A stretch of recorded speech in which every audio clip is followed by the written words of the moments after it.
अब ये लोग कहते हैं गरीब नवाज के यहाँ जाते हैं तो क्या बेटा मिलता है, बेटी मिलती है, औलाद मांगने जाते हैं। जालिमो तुम्हें पता नहीं, जकरिया अलैहिस्सलाम बीबी मरियम के पास खड़े होकर बेटा मांगे थे तो बेटा नबी की शक्ल में मिला था।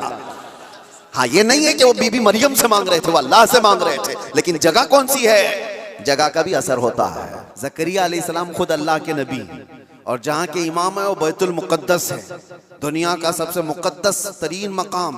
उस वक्त बैतुल मुक़द्दस में हजरत ज़करिया अलैहिस्सलाम जहां इबादत करते थे वहीं पे दुआ भी तो कर सकते थे, वहीं पर दुआ कर सकते थे। लेकिन कुरान ये कहता है वो मेहराब मरियम में आकर के दुआ कर रहे हैं। मेहराब मरियम में जहां बीबी मरियम बैठी वहां दुआ कर रहे हैं। इससे पता ये चलता है कि अल्लाह के सालेह बंदे जहां होते हैं वहां से दुआएं कबूल होती।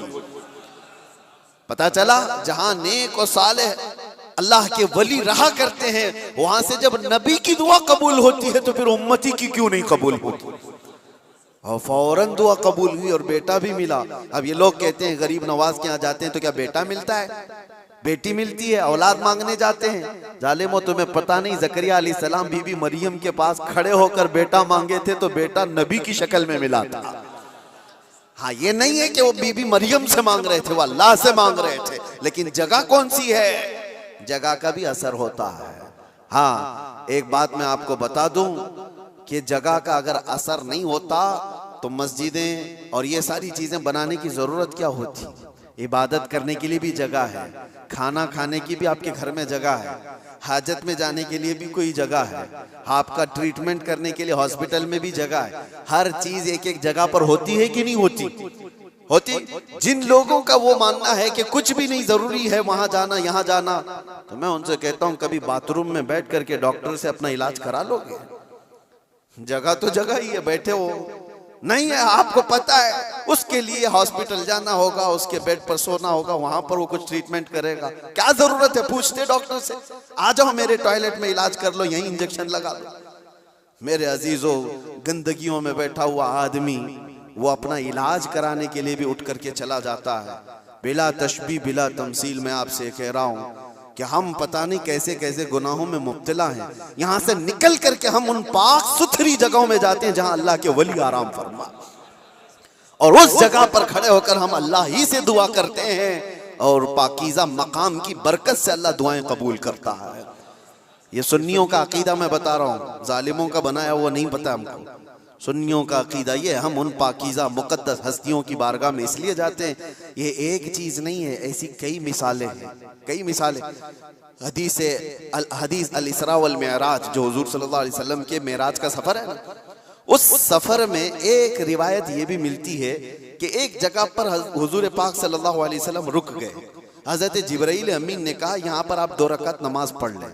हुजूर पाक सल्लल्लाहु अलैहि वसल्लम ने वहां पर 2 रकात नमाज अदा की और उसके बाद पूछा जिब्राइल से ये कौन सा मकाम है, तवज्जो। तो हजरत जिब्राइल अलैहिस्सलाम ने कहा, ऐ अल्लाह के नबी, ये वो जगह है जहां हजरत ईसा अलैहिस्सलाम की पैदाइश हुई थी।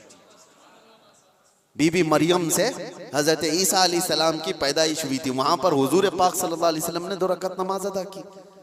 हाँ, जगह को आप सल्लल्लाहु तआला अलैहि वसल्लम ने अपने नमाज का मुसल्ला बनाया। इस रिवायत से मैं आपको बताना चाहता हूं, जहां ईसा अलैहिस्सलाम पैदा हुए वहां हमारे नबी नमाज पढ़े, और जहां मेरे मुस्तफा पैदा हुए हो, क्या वो जगह दुआओं की कबूलियत की नहीं हो सकती। सिर्फ इतना ही नहीं मेरे अजीजों, मुक़द्दस मकामात को अल्लाह तबारक तआला ने खुद फरमाया है, खुद फरमाया है। क्या आप खाने काबा जाते हैं तवाफ करने के लिए? तवाफ करने के बाद जैसे ही तवाफ खत्म होता है उसके बाद सबसे पहला काम आपका क्या है? कुरान कहता है पहले पारे में, वत्तखिदू मिन मकाम इब्राहीम मुसल्ला, मकाम इब्राहीम को अपनी नमाज की जगह बना लो। मकाम इब्राहीम है क्या चीज? मकाम इब्राहीम क्या है? जाकर के आप देखना, उसमें एक पत्थर है जिसपे हजरत इब्राहीम अलैहिस्सलाम के 2 पैरों के निशान है। बस इसके अलावा क्या है? एक पत्थर है, उस पर इब्राहीम अलैहिस्सलाम के 2 पैरों के निशान है। तो उस पत्थर के पास रब तबारक व तआला फरमाता है तुम अपनी नमाज पढ़ो, हाजी हो कि मोतमिर हो कि खाली तवाफ करने वाला हो, 7 चक्कर तवाफ के बाद मकाम इब्राहीम पर वो जरूर 2 रकात नमाज पढ़ेगा, 2 रकात नमाज पढ़ेगा।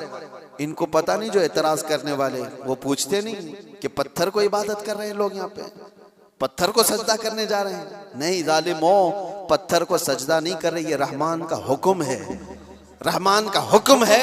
इसलिए हुक्म है कि वो पत्थर अब अफजल हो गया जिस पर अल्लाह के नबी के पैरों के निशान हैं, जिस पर खड़े होकर इब्राहिम अलैहिस्सलाम ने पूरे काबे की इमारत तामीर की थी, वो पत्थर अफजल हो गया। अब आप सोचो, पत्थर खड़े होने वाले नबी की वजह से अफजल है, तो फिर वो नबी कितने अफजल हैं। हाँ, उनके कदम कितने अफजल हैं। हम तबर्रुकात वाले लोग हैं, इसलिए हम उनकी नहीं मानते। हम तो छोटी सी भी कोई चीज़ निस्बत की मिलती है तो हम उसको एहतराम से सर आंखों पर रखते हैं। आज भी बिहम्दिही ताला हुजूर पाक सल्लल्लाहु अलैहि वसल्लम के मुँह मुबारक पूरी दुनिया में देखे तो सुन्नियों के पास ही मिलेंगे, क्योंकि कदर उनको ही है और वो चाहते हैं कि हुजूर पाक सल्लल्लाहु अलैहि वसल्लम से रिलेटेड जो भी चीज़ है वो अजमत वाली है।